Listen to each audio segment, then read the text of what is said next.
بسم الله الرحمن الرحيم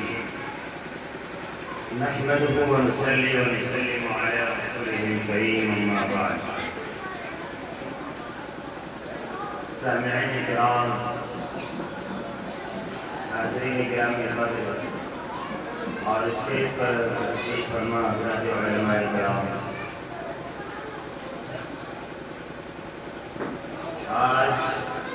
15 اگست کا دن ہے۔ 1947 کے اندر آج ہی کے دن ہمارا ملک آزاد ہوا تھا اور طویل جد و جہد اور طویل مشقت اور مسافت کے بعد ہمارے ملک کو آزادی ملی تھی۔ جب سے ملک آزاد ہوا ہے تب سے ہر اسکول، کالج اور اسی طریقے سے سیاسی سماجی ہر تنظیم اپنے ملک کی آزادی کے لیے اور اپنے ملک کی آزادی کے دن کو قومی ترانے پیش کرتے ہیں اور یوم آزادی منا کر جو مجاہدین یودھا اس ملک کی آزادی میں حصہ لیے، جنہوں نے اس ملک کو آزاد کرایا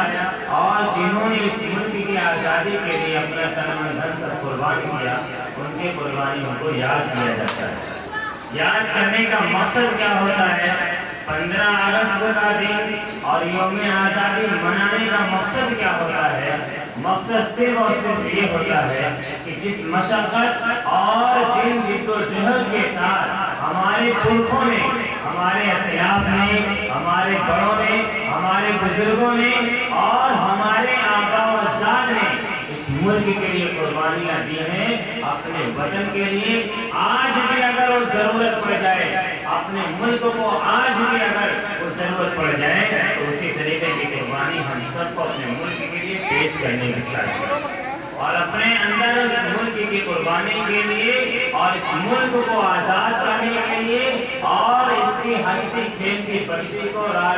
قائم کرنے کے لیے اور اس کے ماحول کو برقرار رکھنے کے لیے ہر وقت ہمیں اس عہد کو اور اس عزم کو اپنے ساتھ رکھنا چاہیے۔ یوم آزادی کا منانے کا یہی مقصد ہے۔ 1947 کے اندر ملک آزاد ہوا، آج 74واں یوم آزادی کا دن ہے۔ آج ہی کے دن یہ ملک آزاد ہوا اور آزادی کے بعد سے لے کر کے مسلسل مستقل اور پوری جد و جہد کے ساتھ اور پوری تیاری کے ساتھ مدارس کے اندر اور اسی طریقے سے اسکولوں اور کالجز کے اندر یہ قومی دن اور یوم آزادی کا دن منایا جاتا ہے۔ اور جو مقصد میں نے آپ حضرات کے سامنے بیان کیا، اس کے مقصد صرف اور صرف یہ ہے کہ آزادی میں جن پرکھوں نے حصہ لیا ہے ان کی قربانی کو یاد کیا جائے اور جس طریقے سے اپنے وطن کو آزاد کرنے کے لیے، اپنے وطن کو بنانے کے لیے انہوں نے سب کچھ قربان کیا تھا، ہم سب کو بھی قربان کرنے کی ضرورت ہے۔ ملک کیسے آزاد ہوا؟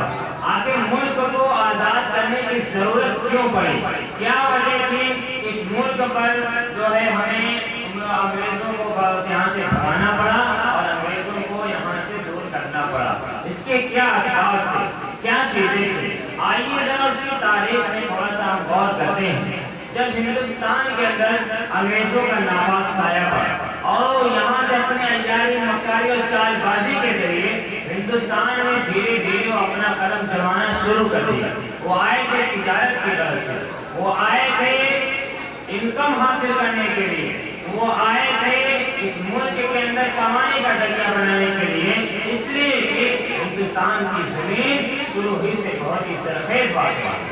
شروع ہی سے یہاں پر سرمایہ دارانہ نظام بہت پہلے سے قائم ہے، مال دولت اور یہاں کی دھرتی سونا اگلتی جو مثال دی جاتی ہے وہ شروع ہی سے رہی ہے۔ انگریزوں کو یہ ان کے دل و دماغ میں کھٹکتا تھا کہ کس طریقے سے ہندوستان پر ہمارا قبضہ ہو جائے اور کس طریقے سے ہم ہندوستان کے اندر اپنا قبضہ جمع کر کے اور یہاں کے مال دولت کو اور یہاں کے سرمایہ کو جو اپنے جس قوم کے بعد لندن اور امریکہ اور برطانیہ ٹرانسفر کر دیا جائے۔ یہ اس پلاننگ کے ساتھ، یہ اس تیاری کے ساتھ ایک کپڑے کا کاروبار ڈالتے ہیں۔ کلکتہ اور بہار اور ساحلی علاقے، آبی علاقوں میں اپنے کارخانے قائم کرتے ہیں اور اس کے کارخانہ قائم کرنے کے بعد دھیرے دھیرے دھیرے دھیرے دھیرے دھیرے حکومت کے افراد تک وہ اپنا مال پہنچا کر کے اور پیسہ پہنچا کر کے اپنے یہاں سے فوجی اور آرمی کے لوگوں کو بلاتے ہیں اور یہاں کے ملک کے نظم و نسق میں ان کو شامل کرتے ہیں اور عیاری مکاری ان کے دل و دماغ میں یہی رہتی ہے. کہتے تھے کہ کسی بھی طریقے سے آج نہیں تو کل نہیں تو پرسوں نہیں تو اس کے بعد ضرور بھی ضرور ہم اپنے ٹارگیٹ کو ضرور میٹ کریں گے, اپنے مقصد میں ضرور بھی ضرور ہم کامیاب ہوں گے. اور وہ دن آیا کہ انہوں نے مسلم حکمرانوں کے گھروں کے اندر اور مسلم بادشاہوں اور نوابوں کے گھروں کے اندر جو ہے اپنی بیٹیوں اور بچیوں کو بھیج کر کے سارے نوابوں کے حالات کو خراب کیا اور سارے نوابوں کی زندگیوں کو اسلام سے بھیج دیا. اور ایک وقت آیا کہ انہیں انگریزوں نے بعد میں جا کر کے مسلم نوابوں پر حملہ کیا اور نوابوں پر حملہ کرنے کے بعد آخری بادشاہ بہادر شاہ ظفر تھا جس کو شہید کرنے کے بعد برٹش قوم نے انڈیا پر اپنا قبضہ جما لیا. اس کے بعد مستقل اس ملک کے اندر صرف وہ کمانے کی نیت ان کی نہیں تھی, صرف ان کے اندر صرف یہاں سے مال دولت اور سرمایہ جمع کرنے کی نیت نہیں تھی, بلکہ اگر وہ مال دولت سب کچھ ٹرانسفر کر رہے تھے برطانیہ اور برٹش قوم کو اور ان کا خالص صرف اور صرف ایک مقصد یہ تھا کہ ہندوستان میں بسنے والے قوم غلامانہ زندگی گزارے, محکومیت کی زندگی گزارے. اگر ہم اس سے کہیں کہ ایک روٹی پر تمہیں شام میں گزارا کرنا ہے تو ان کی ہمت نہ ہوگی دوسری روٹی کمانے میں مطالبہ کرنا. اگر ان کے اندر ایک دن بھوکا رہنے کی صلاحیت ہے ان کو ایک دن بھوکا رکھا جائے, ایک دن کا کھانا ان سے بچا لیا جائے. یہ اس سوچ کے ساتھ, اس فکر کے ساتھ جہاں مال کو یہاں سے بہت زیادہ اکٹھا کر کے انہوں نے برٹش قوم کو ٹرانسفر کیا,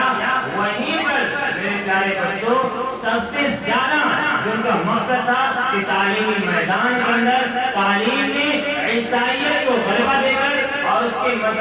مذہبیت کو عام اور رواج دے کر کے ہندوستان کے اندر سارے اسکول کالجز اور جتنے بچے ہیں سب کو عیسائی مشینریوں کے تحت اس میں داخل کر دیا جائے, سب کو عیسائیت کے گلے میں دھکیل دیا جائے, سب کو عیسائی بنا دیا جائے اور ہر گھر عیسائی کے تبلیغ اور عیسائیت کے مبلغین ہر گھر پہنچنے لگے. نتیجہ یہ ہوا کہ کھلے عام مدارس کو چیلنج کرنے لگے, علماء کو چیلنج کرنے لگے. اور اس وقت جو بھی علماء کرام برسر پیکار تھے, انگریزوں سے جہاد لڑنے کے لیے تیار تھے, ان کے قرآن کے اندر ان کی کتابوں کے اندر زبردستی بلا وجہ غلطیاں نکال کر کے ان کو میدان مناظرہ کے لیے چیلنج کرتے تھے, مناظرے اور مباحثے کے لیے چیلنج کرتے تھے, جان مال کے ساتھ آگ میں کودنے کا چیلنج کرتے تھے.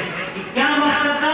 صرف اور صرف ایک ہی مقصد تھا کہ یہ انگریزوں سے کی جہاد سے منہ موڑ لیں اور ادھر چاہے جتنا ویزے ہیں تاکہ ہم حکومت اور زیادہ سالوں تک اس ملک کے اندر کر سکیں اور زیادہ سالوں تک ہم اس ملک کے اندر جی سکیں. لیکن قربان جائیے میرے پیارے بچوں,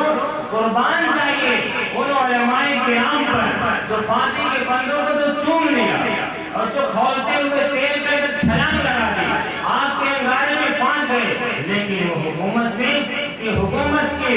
لڑائی سے اور حکومت سے جہاد کرنے میں اور لڑنے میں وہ ایک کچھ اپنے قدم کو نہیں ہٹائے. یہ وہی لوگ تھے جو مدارس کی تشہیرات سے نکل کر کے آئے تو انگریز کا صرف مقصد یہاں کی مالیت کو حاصل کرنا نہیں تھا, بلکہ انگریز کا مقصد ہر چیز پر, ہر ڈپارٹمنٹ پر, ہر محکمے کو اپنی فکر کے ساتھ, اپنی